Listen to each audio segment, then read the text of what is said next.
နောက်ဘဝကိုစိတ်ချရအောင်ဘာတွေလုပ်ရမလဲဆိုပြောတယ်မြတ်စွာဘုရားကနောက်ဘဝစိတ်ချခြင်းလို့ရှိရင်တတ္ထာတိလသုဒ္ဓစာကပညာပေါ့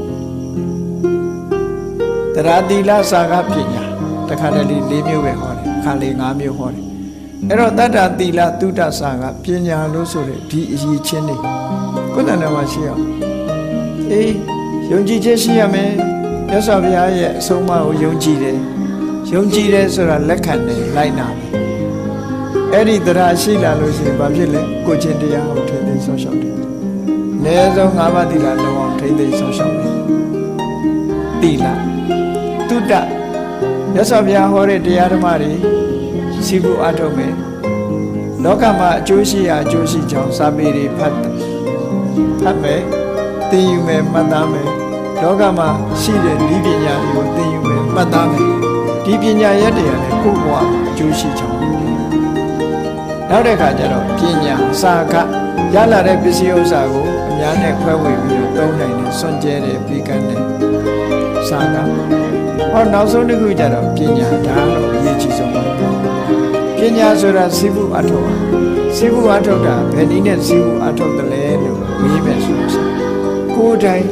အခုလိုတရားနာတာလည်းပညာရအောင်လုပ်တာစာပေဖတ်ရှုတာလည်းပညာရအောင်အထောက်တယ်နောက်ဆုံးမှမသိတာတွေကိုမေးတယ်မရှင်းတာတွေကိုမေးတယ်ဆိုလို့ရှိရင်လည်းဒါလည်းပဲပညာပါရမီဆိုတာကိုယ်တိုင်သင်ယူခြင်းလို့ဆိုလို့တယ်ကိုယ်တိုင်သင်ယူတဲ့ပုဂ္ဂိုလ်ဟာအခုဘဝမသိတာအခုချက်ချင်းတတ်သွားတယ်ဒီလိုဆိုလို့ဆုတောင်းနေရမယ့်အရာမဟုတ်ဘူးကိုယ်တိုင်သင်ကိုယ်တိုင်တတ်သွားအေးအဲ့ဒါလို့တတ္တသီလသုဒ္ဓစာကပညာလို့ဆိုရင်ဒီရည်ချင်းတွေနဲ့ကိုယ့်ကိုယ်ပြည့်စုံအောင်လုပ်ထားပြီးဆိုရင်မြတ်စွာဘုရားကဒီရည်ချင်းတွေဘယ်တော့မှအောက်ကိုမချဘူးတဲ့ထောပတ်အိုးကြီးကိုရေထဲမြုပ်ပြီးတော့ခွဲလိုက်တဲ့အခါမှာအိုးခွဲတွေကသာအောက်ရောက်ချင်းရောက်သွားမယ်ထောပတ်တွေကတော့အပေါ်တက်လာမှာပဲတရားနဲ့ထုံမွမ်းထားတဲ့စိတ်တွေသီလနဲ့ထုံမွမ်းထားတဲ့စိတ်တွေသုဒ္ဓစာကပညာတို့နဲ့ထုံမွမ်းထားတဲ့စိတ်တွေဘယ်တော့မှအောက်ကိုဆွဲချမှာမဟုတ်ဘူးတဲ့အမြဲတမ်းအပေါ်တက်လာမှာ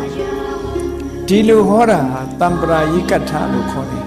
နောက်ဘဝကောင်းကျိုးချမ်းသာအတွက်စိတ်ချရအောင်ဟောတဲ့တရား